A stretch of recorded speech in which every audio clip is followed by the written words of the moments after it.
근데 말씀하시기를 책에서 네. 이제 이렇게 직장인에게는 네. 직장인의 나름대로의 어떤 투자 전략이 있고 네. 또 자영업자에게는 자영업자에 맞는 투자 전략을 제시하셨단 말이죠. 네, 맞습니다. 예, 요거를 한번 간단하게 좀 설명해 주시죠. 네, 직장인 같은 경우는 한 달에 월급이 유리봉투라고 그러잖아요. 세금 떼고 그렇죠. 다 이게 꼬박꼬박 나오죠. 네네, 핸드폰 값 나가고 잠깐 월급을 받았지만 잠깐 스쳐간다 뭐 이런 얘기도 있잖아요. 그러면 그래도 적금을 들 수 있는 20만 원, 50만 원 좀 알뜰하게 또 절약 정신에 투철한 우리 젊은 친구들도 많은데 100만 원, 뭐 200만 원까지도 저축 여력이 있습니다. 그럼 그 저축 여력을 가지고 은행 적금을 아예 하지 마라 이런 얘기를 드리는 게 아닙니다. 그러니까 청약 저축 통장도 만들어셔야 되고 그리고 펀드도 가입도 하시고 하는데 최소한의 자금을 여러분들이 포트폴리오를 나눠서 예를 들면 한 10만 원이다. 나는 매달 ETF 월급 받은 거에 10만 원 해보겠다 하시면 그 10만 원 가지고 정액 적립식을 인버스 ETF와 금 ETF와 그리고 환율에 투자할 수도 있고요. 그렇게 해서 포트폴리오를 나누는 방식으로 직장인분들을 하시는 게 맞습니다. 그러니까 내가 월급을 200만 원 받는다, 300만 원 받는다, 500만 원 받는다 했을 때 거기서 내가 저축 여력이 얼마인지를 체크를 하고 그리고 100배기 법칙을 사용하시는 게 가장 좋은데요. 무슨 법칙이요? 100배기 법칙. 그게 뭔가요? 네. 100. 제 나이가 올해 이제 42살입니다. 네, 고등학교 때부터 이 얼굴이었는데. 100 빼기 40으로 봤을 때 60이라는 숫자가 나옵니다. 그러면 내 저축 여력의 자금이 예를 들면 100만 원이다. 그러면 60%는 60만 원을 공격적인 상품에 투자를 해도 된다. 왜냐? 나는 젊으니까. 그런데 만약에 70세 어르신이고 이제 은퇴하신 지 한 5년 됐는데 ETF를 팔이로 해서 본 겁니다. 그러면 내가 공격적인 투자 기지를 갖고 있는데 이 100배기 법칙을 어기고 투자 원금이 예를 들면 1억인데 7천만 자기의 70이니까 100배기 70 하면 30%만 이런 공격적인 걸 하셔야 되는데 1억을 다 투자하면 그 어르신이 얼마나 힘드시겠습니까? 그러니까 100배기 법칙을 원칙을 정하시는 것도 제가 팁으로 드리도록 하겠습니다. 그래서 직장인 분들은 요 원칙을 지키시면서 조금씩 하시면서 이게 어느 정도의 스킬이 이제 올라가고 투자 내공이 올라가면 그때 거치식으로 그때 딱 타이밍에 맞춰가지고 이제 적금이 만기가 딱 돌아옵니다. 그때 이제 거치식으로도 또 해보고 분산 투자도 해보고 이러시면 어떨까 이렇게 말씀드립니다.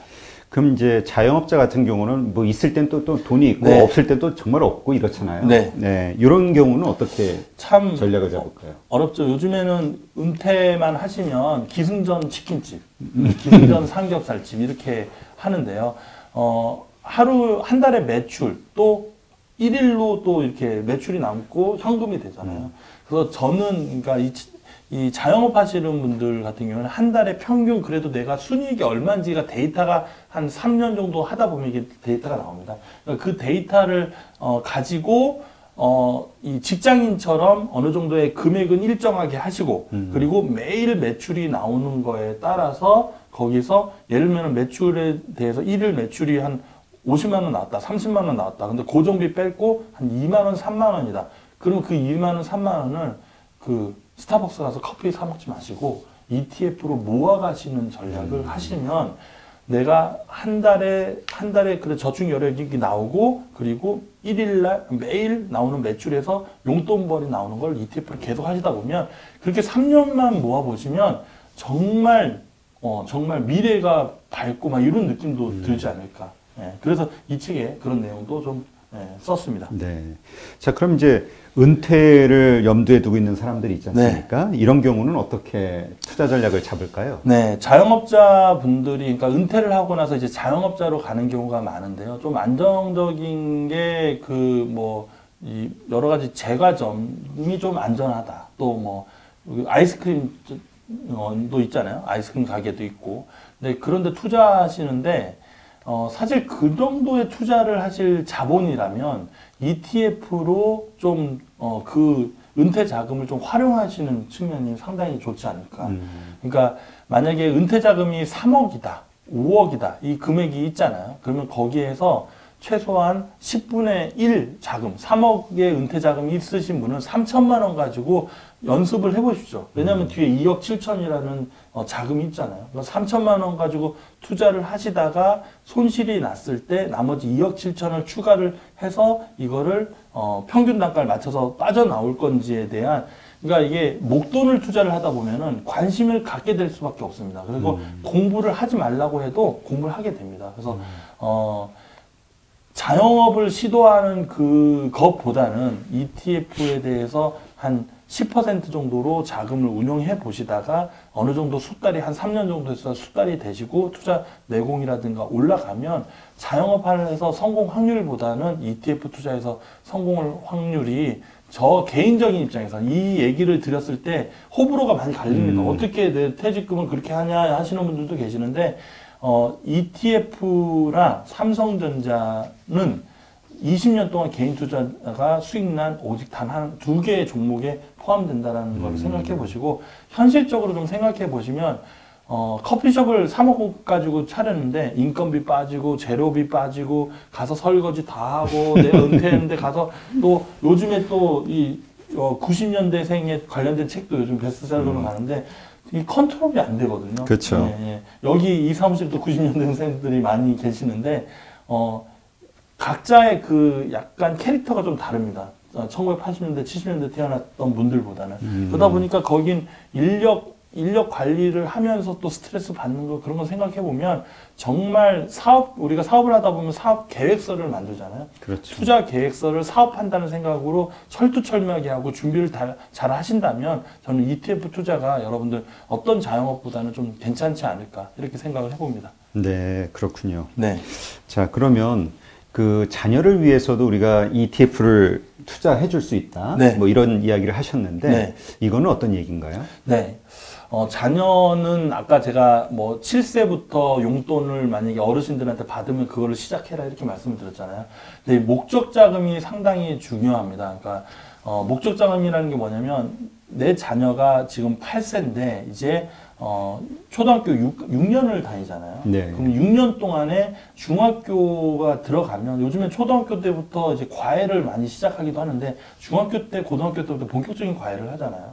그때 그 교육비에 대한 부담이 부모님들이 상당히 높습니다. 근데 ETF를 가지고 그 목적 자금을 이제 만들기 시작을 하는 거죠. 그러니까 자녀 이름으로 펀드를, 지금 제가 드리는 말씀을 펀드로 하셔도 되는데요. 조금 좀 투자에 대한 스킬이 좀 준비가 돼 있다 그러신 분들 같은 경우는 ETF로 하셔도 됩니다. 근데 제가 권해드리는 것은 자녀들의 목적 자금은 ETF보다는 펀드 쪽으로 하시는 것도 좋다라는 거 추가적으로 말씀드리면서 이어가면, 내 자녀가 8살인데 6년 동안이면 매달 10만 원이면 10만 원 곱하기 12개월이면 1년이면 120만 원이잖아요. 그렇죠. 그렇죠? 그리고 이제 2학년이 됐습니다. 2학년이 돼도 120만 원이라는 금액이 들어갑니다. 본인의 이제 경제 여건에 따라서 월급이, 연봉이 올라가면서 추가를 올릴 수도 있는데, 그냥 제가 금액을 딱 단정짓게 얘기하면 120만 원 곱하기 6년을 하면 720만 원입니다. 네. 근데 이거를 적금을 하면 그냥 720만 원이고, 교육보험이라든 걸 하면, 교육보험 같은 경우에는 원금 딱 시작하자마자 4년, 5년이 지나야 원금이 됩니다. 나머지는 사업비로 또 다 빠지는 부분이 있는데, ETF나 펀드는 내가 투자한 금액 대비해서 물론 손익률이 마이너스가 될 수도 있죠. 근데 저희들이 투자하는 거는 6년이라는 아주 장기 플랜입니다. 그럼 720만 원이 아무리 못해도 6년 동안 ETF든 펀드든 그 시대적으로 적절한 투자를 하신다면, 이 적절한다는 게 상당히 중요한데, 815 방송을 많이 보시면서 여러분들 투자 인사이트 얻어가시면 저는 충분히 6년 동안 이 정액 적립식으로 투자한 이 자금 720만 원이 저는 최소한 유튜브 방식이면 2배에서 3배까지는 충분히 만든다고 생각합니다. 그러면 그 자금이 우리 중학교 올라갔을 때 학원비가 될 수도 있고, 사교육비가 또 될 수도 있고, 또 좋은 학용품도 살 수 있는 그런 자금이 되지 않을까.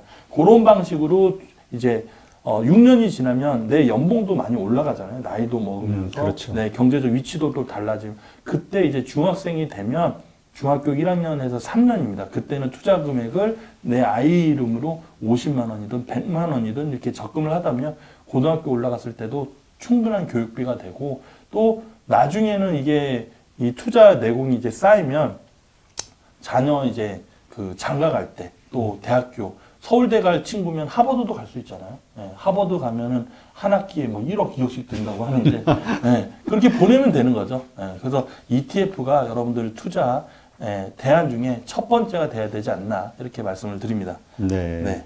그러면 네. 이제 ETF에 대해서 이제 관심을 가졌어요. 네. 그리고 이제 시작을 했는데 네. 이제 앞으로 이제 그러면 이제 트렌드가 중요하지 않습니까? 네. ETF 가운데서도 네. 앞으로 3년간 어떤 ETF에 집중하는 게 좋을까요? 네. 네. 보통 그 최고의 강의는 A, B, A-로 이렇게 마무리된다고 하는 거 들었거든요. 네. 근데 오늘 저희 이 컨텐츠는 여러분들께서 3년간, 그러니까 앞으로 이 방송을 보고 바로 주가 지수의 하락에 대한 마인드를 좀 가지시고, 금의 투자에 대한 메리트를 느끼시고, 달러 ETF에 대한 투자에 대한 메리트를 느끼신 다음에 3년 차가 이제 접어드는, 그러니까 2021년도 중간이 될 겁니다. 2021년 정도의 중간치에서 바닥을 형성하는 그 흐름에서는 주가 지수가 이제 상승하는 쪽에 여러분들, 물론 딱 사자마자 바로 뭐 20% 수익 나면 너무 좋죠. 근데 여러분들이 이 방송을 보시면서 분할로 정액적립식이라는 그 투자 방식을 가지고 투자를 하신다면 3년 동안 3년 농사, 그리고 그 3년 농사를 시작으로 앞으로 ETF 투자 30년 동안 경험하시게 될 건데,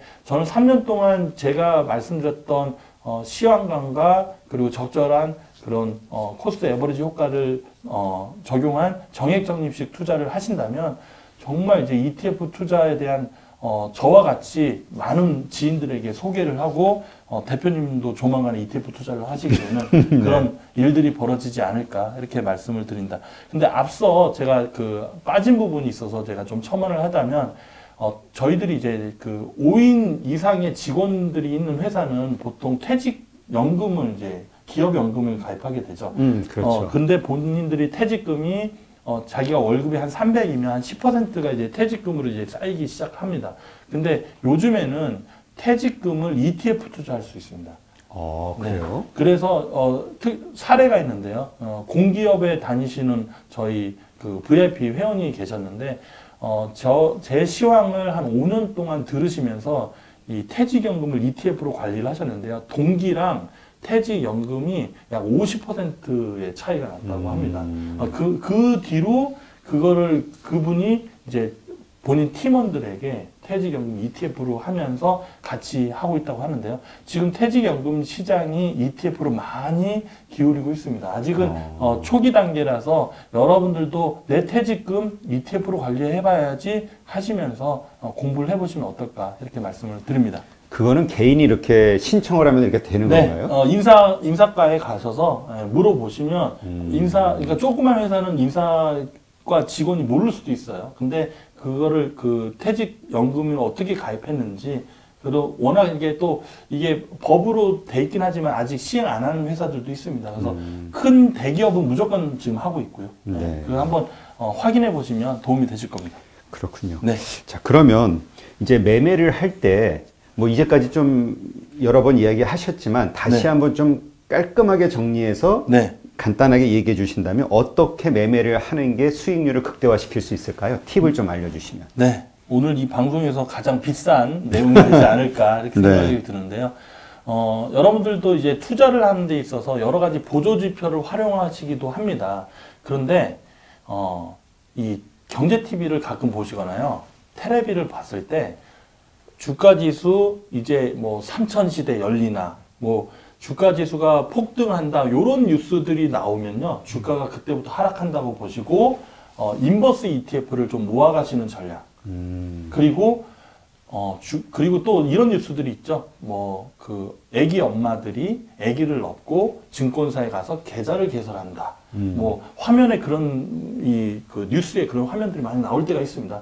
그때도 마찬가지로 고점 신호가 나왔다. 그러니까 언론에서 보여지는 거랑 좀 다르게 생각을 하시면 될 것 같습니다. 그리고 또 반대로 되는 거죠. 예, 주가지수 어디까지 하락하나.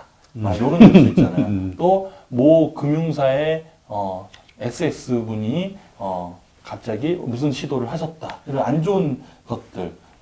의미심장한 웃음을 또. 아니, 네, 네. 언론을 요새 믿으면 안 된다는 이야기가 여러 군데서 나와가지고.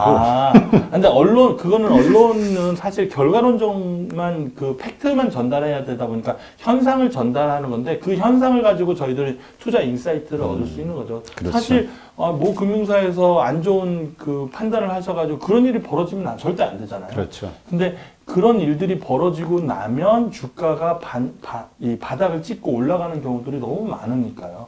그리고 오늘 주가 지수가 그 1% 이상 하락을 했습니다. 오늘. 그런데 개인 투자자들이 상당히 많이 샀어요. 3천억 가까이 샀어요. 그러니까 주가 지수가 하락하면 개인 투자자들이 이제 사는데요. 여러분들께 또 고급 팁을 좀 드리자면 시장의 고점은 누가 만드냐면 개인 투자자들이 만듭니다. 그러니까 처음에는 바닥에서 외국인 수급들이 올라가고요. 그 다음에 기관이 그 수급을 받아줍니다. 그 다음에 마지막 개인 투자자들한테 그 수급을 넘깁니다. 그러면서 시장이 고점이 나오거든요. 개인 투자자들이 주가를 지수를 반영하는 시가총액 상위 종목들을 계속 사는 게 데이터상으로 많이 보인다. 그러면 그 자리가 거의 고점이다. 이렇게 보시면 됩니다. 그때 타이밍에 인버스 그리고 그 외국인이 초입에 막 들어오는 모습이 보이면 그때는 시장이 바닥 사인이 좀 나왔다. 이런 인사이트만 가지고 정액정리식으로 분할 매수만 하시더라도 은행 금리의 2배에서 뭐 많게는 10배 가까이도 수익을 좀 꾸준하게 나지 않을까. 뭐 이렇게 강하게 얘기하면 댓글에 그럼 너나 그렇게 해. 뭐 많이 그런 거 있던데 그 뭐죠? 네네. 계좌 까봐 막 이런 거. 네네네. 계좌는 저희 유튜브에서 제가 하도 많이 까서 참고해 보시면 될 것 같습니다. 네. 지금 그 우리가 일반 개별 주식 같은 경우는 그 매매 주체가 이렇게 나오지 않습니까? 볼 수 있잖아요. ETF 같은 경우도 그게 가능한가요? ETF도 당연히 가능하죠. 어떤 그래요? 증권사에서 매매를 했는지도 당연히 HTS 다 정보가 공유가 됩니다. 네, 그렇군요. 네. 네.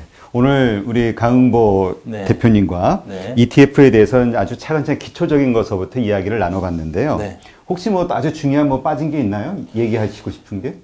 ETF에 대해서 그 ELS라는 금융상품이 있습니다. 네, ELS. 네, 지수 연동형 ELS와 또 종목 연동형 ELS가 있는데 그 ELS 상품 때문에 영어로 E만 시작되면 다 안 좋게 생각을 하는 경우. 근데 왜냐면 ELS 관련해서 아주 예전서부터 계속 피해를 많이 봤던 걸로 제가 기억이 나거든요. 맞습니다. 네. 그러다 보니까 그 E로 시작한 게 막 이렇게 거부감이 있는 거죠. 근데 ETF는 여러분들이 그동안 투자했었던 펀드인데 거래소에 상장이 돼서 사고팔고가 용이한 그런 상품이다. 그리고 부동산에 사실 저희들이 뭐 꼬마 빌딩도 사고 싶고 그러는데 뭐 대표님은 꼬마 빌딩 여러 개 갖고 계시겠지만 그러니까 우리 국민들이 그런 꼬마 빌딩도 사고 싶잖아요. 네, 유언비어를 막. 네네네. 그 리츠 상품이 있습니다. 그래서 부동산에 투자되는 ETF도 있고 그리고 뉴욕의 맨하탄에 그 건물을 살 수 있는 ETF도 있습니다. 그러니까 미국에 상장된 것뿐만 아니라 일본 뭐 여러 글로벌 글로벌 회사에서 ETF 자체가 상품이 너무가 많으니까 제가 약간 꼬이는데요. 그러니까 너무 많은 상품이 있어요. 뭐 대마초에 투자되는 ETF 상상도 못했잖아요. 네, 그런 상품이. 근데 그 우리가 아까 말씀하신 국내 증권사 뭐 그 홈트레이딩 시스템 있잖아요. 거기에 해외에 그런 말씀하신 다양한 ETF에 대해서도 다 이렇게 알아보고 찾아볼 수 있는 게 다 돼 있나요? 네, HTS가 약간 다릅니다. 뭐 그 여기서 증권사 그 모델 HTS 모델을 얘기할 수는 없을 것 같고요. 가장 적합한 거 하나 알려주세요. 그럼. 홈트레이딩 시스템 회사를. 그냥 개인 투자자들이 가장 많이 하고 있는 뭐 키움증권 HTS가 개인 투자자들이 가장 많이 쓰고요. 제가 강의할 때 많이 활용하는 HTS이기 때문에 모바일에서 키움증권 검색하시면 혹시 그 협찬 받으신 건 아니시죠? 안타깝네요. 받고 싶습니다. 네, 키움증권은 여기 방송에 협찬 부탁드립니다. 자, 아무튼 HTS가 개인 투자자들이 좀 쉽게 그리고 많이 인터넷에 많이 정보가 많이 나와 있습니다. 그래서 영웅문이라는 그런 이름으로 키움증권에서 HTS가 있는데요. 그거 활용하시면 해외 주식 투자도 쉽게 할 수 있습니다. 네.